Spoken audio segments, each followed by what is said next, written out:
For the very old and the very sick, life on the Bowery has gotten too hard. A new breed of derelict, younger, stronger, many of them junkies, stalk the old men on the streets and in the broken-down hotels. Some of them huddle in the city's overcrowded men's shelter on East 3rd Street, where 1,400 are fed every day.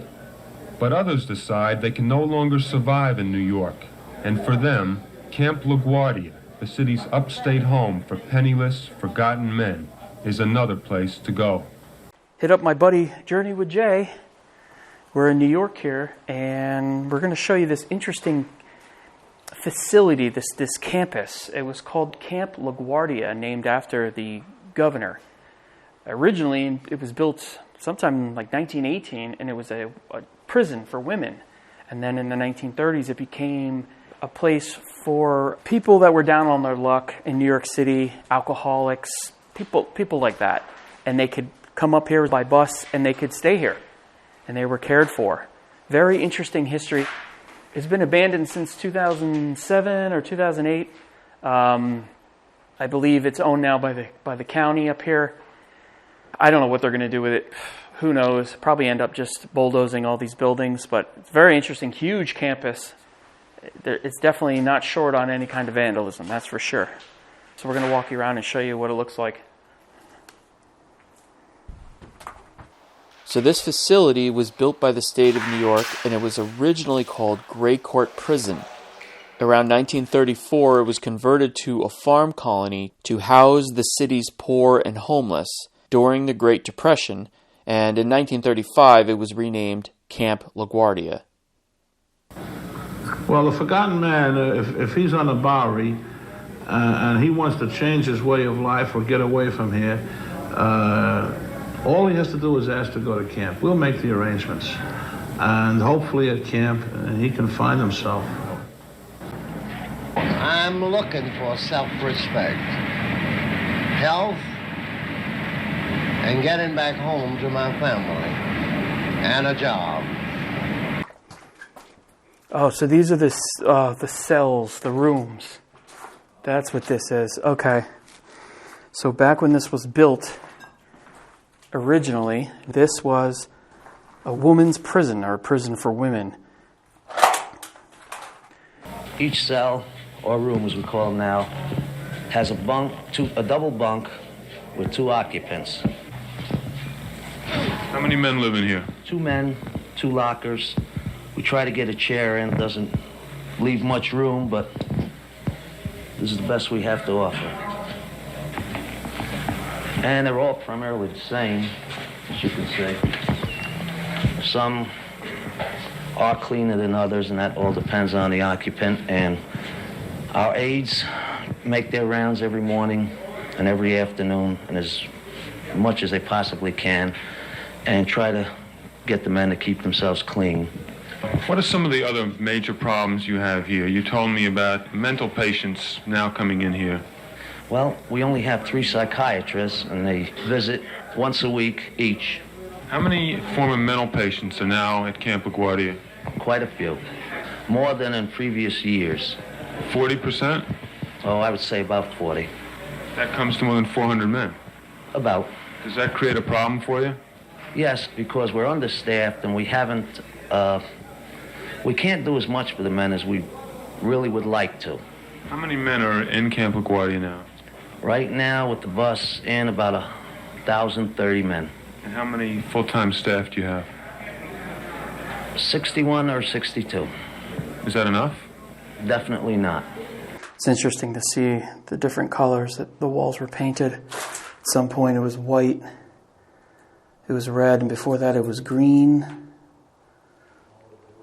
I mean, this is probably dating back, way back, 100 years ago. The bathroom situation was really bad.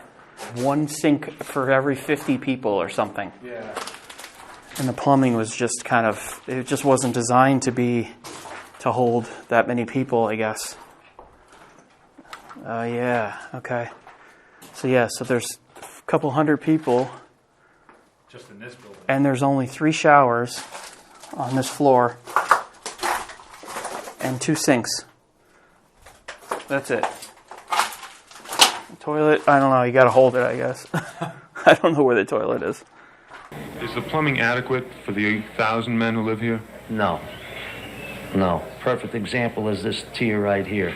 You have 3 toilet bowls, 2 showers, and 1 wash sink. What are the problems with the plumbing? Well, most of this plumbing's been in here since the place was built, and I guess that goes back 50 years or better. So all we can do is patch up, and we have only 1 maintenance man, and he does his best. We have no plumber. Oh, okay. It was in here. Yeah, so there was, looking like there was probably 3 stalls in here. Maybe 4, if you're lucky.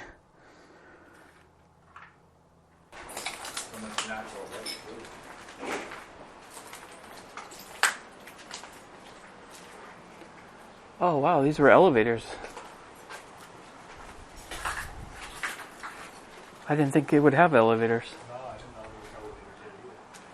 Well, it's, I think it's just because we hear that it was built in 1918, but of course it was updated. It was used until 2007 or something like that.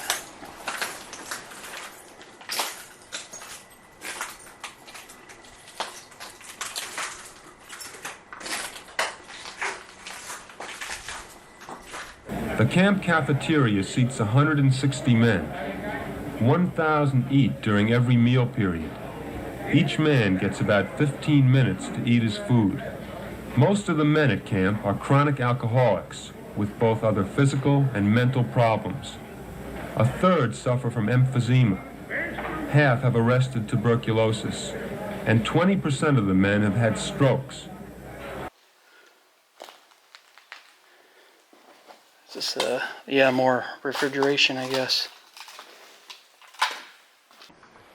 Yeah, I would say this is, well, something. I don't know. It's a little. Some free pizza. That's funny.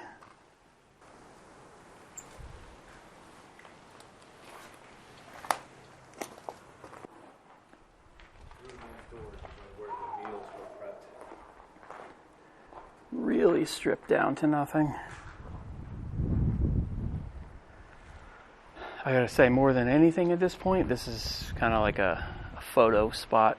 I mean, it's an interesting story, but everything is destroyed.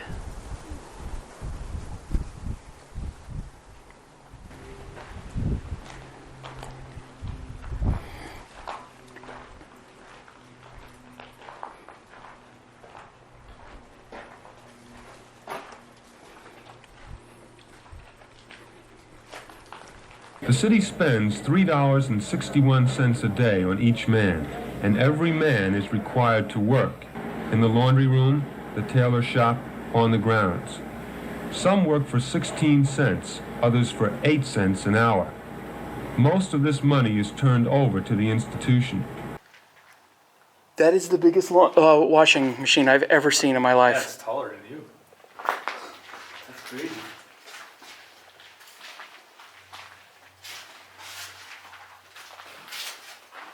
This is where you go if you need a release. A massage.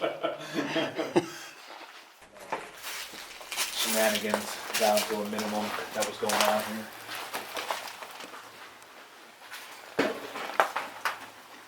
That's really neat looking. Yeah, I can't say I've ever seen anything like that before.